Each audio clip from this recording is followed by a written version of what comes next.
এটি সুপ্রিম কোর্টের আপিল বিভাগ অর্থাৎ দেশের সর্বোচ্চ আদালত এবং সেটি প্রধান বিচারপতির এজলাস। এখানে প্রথমবারের মতো ক্যামেরা এবং এই বুম নিয়ে আমি দাঁড়িয়েছি, যেটি আসলে ইতিহাসেই প্রথমবার, যেটি স্বাধীনতার পর কখনই হয়নি। সাধারণত এজলাসের ছবি তোলা দণ্ডনীয় অপরাধ, যা কখনই সম্ভব নয়, এবং এটি আজকে সুযোগ দেওয়া হয়েছে বিশেষ একটি অধিবেশনের কারণে। আমরা আজকে ঘুরে দেখতে চাই কি কি হয়েছে এই অধিবেশনে।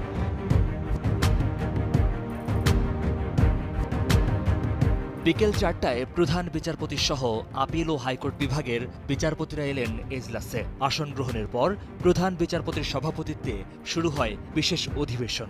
বাংলাদেশ সুপ্রিম কোর্টের পক্ষ থেকে আপনাদের প্রত্যেককে দেশের বিচার বিভাগের ইতিহাসে এক নজিরবিহীন ঘটনা। এই প্রথম এজলাসের অধিবেশনে ক্যামেরা সহ ঢোকার সুযোগ হলো গণমাধ্যম কর্মীদের, তাও দেশের সর্বোচ্চ আদালতের আপিল বিভাগের 1 নম্বর অর্থাৎ প্রধান বিচারপতির এজলাসে।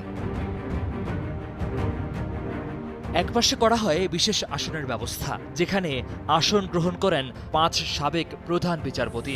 এছাড়াও অধিবেশনে উপস্থিত ছিলেন আপিল ও হাইকোর্ট বিভাগের সাবেক বিচারপতিরাও। অধিবেশনে স্বাগত বক্তব্য রাখেন অ্যাটর্নি জেনারেল। উপস্থিত ছিলেন কয়েকজন সাবেক অ্যাটর্নি জেনারেলও। মাননীয় প্রধান বিচারপতি, বাংলাদেশ সুপ্রিম কোর্ট প্রতিষ্ঠার পর অর্ধ শতাব্দীর বেশি সময় আমাদের পথ পরিক্রমায় সাংবিধানিক বিষয় সহ অনেক গুরুত্বপূর্ণ বিষয়ে যুগান্তকে রায় প্রদান করা হয়েছে।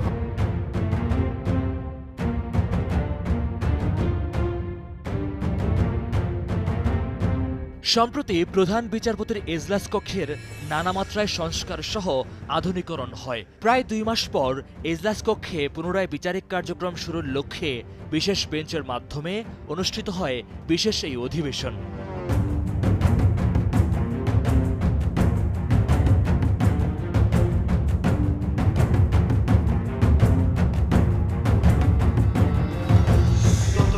সঙ্গে সংশ্লিষ্ট সবার সবচাইতে আধুনিক অনুষঙ্গগুলো এখানে নিয়ে আসা হয়েছে। তথ্য প্রযুক্তি ব্যবহার করে ভার্চুয়াল কোর্টের মাধ্যমে বিচার কার্য পরিচালনা করতে এ আদালত এখন সম্পূর্ণ সক্ষম। বাংলাদেশের প্রধান বিচারপতির এজলাস আধুনিকীকরণ উপলক্ষে আজকের এই বিশেষ অধিবেশনে একটি বিষয়ের অবতারণা করতে চাই। প্রধান বিচারপতি হিসেবে শপথ নেওয়ার পরপরই আমি বিচার বিভাগের জন্য একটি দীর্ঘমেয়াদী পরিকল্পনা প্রণয়নের ঘোষণা দিয়েছিলাম। সে লক্ষ্যে ইতিমধ্যে আমি ঢাকার অধস্তন আদালত সমূহে কর্মরত বিজ্ঞ বিচারক বৃন্দ, বাংলাদেশ সুপ্রিম কোর্টের বিজ্ঞ আইনজীবী বৃন্দ এবং অ্যাটর্নি জেনারেল অফিসের বিজ্ঞ আইন কর্মকর্তা বৃন্দের সাথে মত বিনিময় করেছি। নানান উদ্যোগের মাধ্যমে সেই পরিকল্পনা প্রণয়নের কাজ এগিয়ে যাচ্ছে। বিচার বিভাগীয় পরিকল্পনার একটি উল্লেখযোগ্য স্থান দখল করে আছে দেশের আদালতগুলোর ভৌত অবকাঠামো সংস্কার, সংরক্ষণ ও উন্নয়ন। অধিবেশনে একদিনের জন্য ছবি তোলার অনুমতি দেওয়া হয় সাংবাদিক ও আইনজীবীদের। অধিবেশনটি সরাসরি সম্প্রচার করে যমুনা টেলিভিশন। এই সুপ্রিম কোর্ট তো সেই জায়গাটায় ঢুকতে একসময় আমরা খুব ভয় পেতাম যে এখানে প্রবেশ করে নানা রকম জটিলতা ছিল, নানা রকম নিষেধাজ্ঞা ছিল, নানা রকম নিয়ম কানুন ছিল। তো অনেক সময় আমরা বসতেই পেতাম না। সেই জায়গাটা একসময় পানি পড়তো, তারপর সংস্কার করে এটার একটা পুরা পরিবর্তন নিয়ে আসছে, আলো ঝলমলে যে এরকম একটা পরিবেশ, যে এতটা পরিবর্তন হয়েছে। সেখানে আমরা ক্যামেরা নিয়ে রেকর্ড করে রিপোর্ট করব তো স্বপ্নেই চিন্তা ছিল না। আমরা এটা বাংলাদেশের প্রথম একটা ঘটনা। 15 বছর ধরে এখানে সাংবাদিকতা করি। এটা প্রধান বিচারপতি আমরা জানি বিশ্বের বিভিন্ন ভূতপূর্ব এবং ঐতিহাসিক।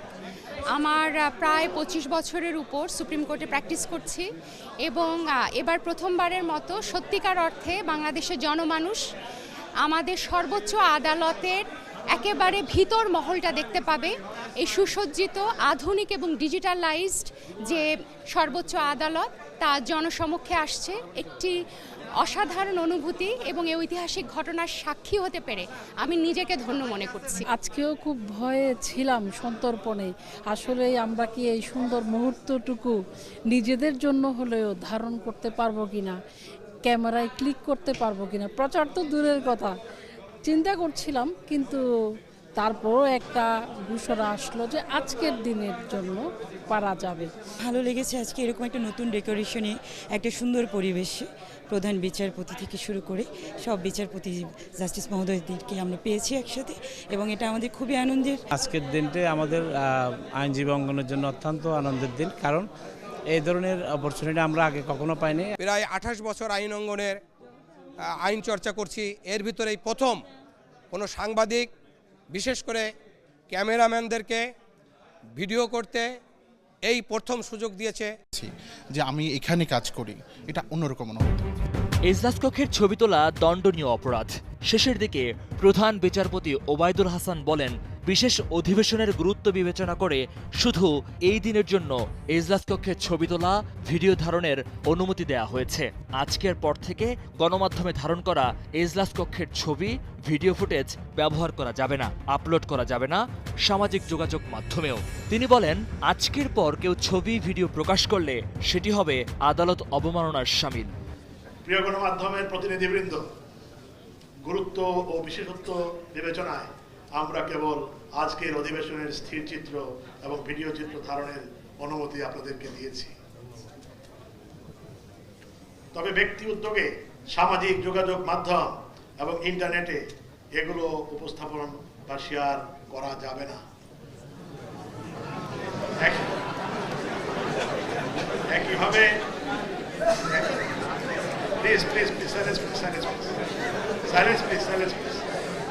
একইভাবে কেবল আজকের সংবাদ পরিবেশন ব্যতি রেখে ভবিষ্যতে কোনোভাবেই এই স্থির চিত্র এবং ভিডিও চিত্রগুলো সুপ্রিম কোর্টের অনুমতি ছাড়া কোনোরূপ ব্যবহার করবেন না। এই নির্দেশনার ব্যত্যয় বলতে চাই না, নিঃসন্দেহে আদালত অবমাননার ফলে শামিল হবে। মহিউদ্দিন